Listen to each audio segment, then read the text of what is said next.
क्रोध का दवा। अगली कहानी क्रोध का दवा। क्रोध पन्ने। एक गांव में एक स्त्री रहा करती थी। वह स्वभाव से बहुत गुस्से वाली थी। गुस्सा उनकी नाक पर बैठा रहता था।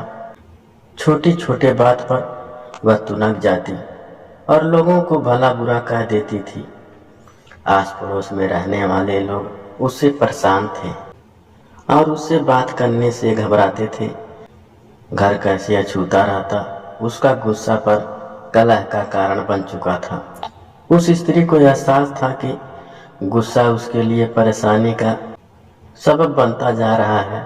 अक्सर गुस्सा उतरने के बाद वह पछतावे की आग में जला करती थी, लेकिन गुस्सा नियंत्रण के बाहर होने के कारण स्वयं को लाचार पाती। एक दिन गांव में एक महात्मा पधारे। उनकी कीर्ति जब स्त्री के कानों तक पहुंची तो उसने निश्चय किया कि वह महात्मा जी से मिलकर अपने गुस्से को दूर करने का उपाय पूछेगी। वह महात्मा से मिलने पहुंची और प्रणाम कर बोली, गुरुवर, मैं अपने गुस्से से परेशान हूँ। गुस्से पर काबू ही नहीं रख पाती।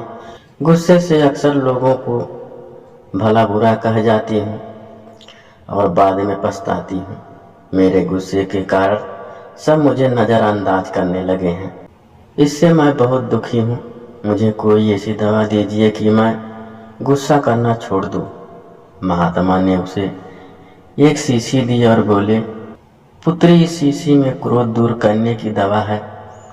अब से जब भी तुम्हें क्रोध आए, इस शीशी से मुंह लगाकर दवा के कुछ घूंट पी लेना। स्त्री दवा पाकर बहुत खुश हुई और महात्मा का धन्यवाद कर अपने घर लौट गई। उसके बाद उसे जब भी गुस्सा आता वह शीशी से मुंह लगाकर दवा पी लेती। धीरे धीरे उसका गुस्सा कम होने लगा।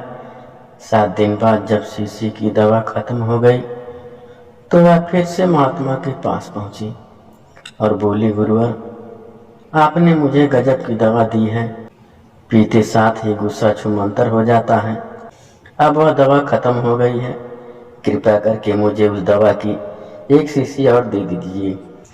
महात्मा मुस्कुराते हुए बोले, पुत्री, तुम्हें जानकर आश्चर्य होगा कि उस शीशी में कोई दवा नहीं थी। उसमें सादा पानी भरा हुआ था। क्रोध आने पर जब भी तुम उस शीशी से पानी पीती थी तो शीशी मुंह में होने के कारण तुम कुछ बोल नहीं पाती थी। क्रोध दूर करने का उपाय बस अपना मुंह बंद कर लेना है। अब से यही किया करो।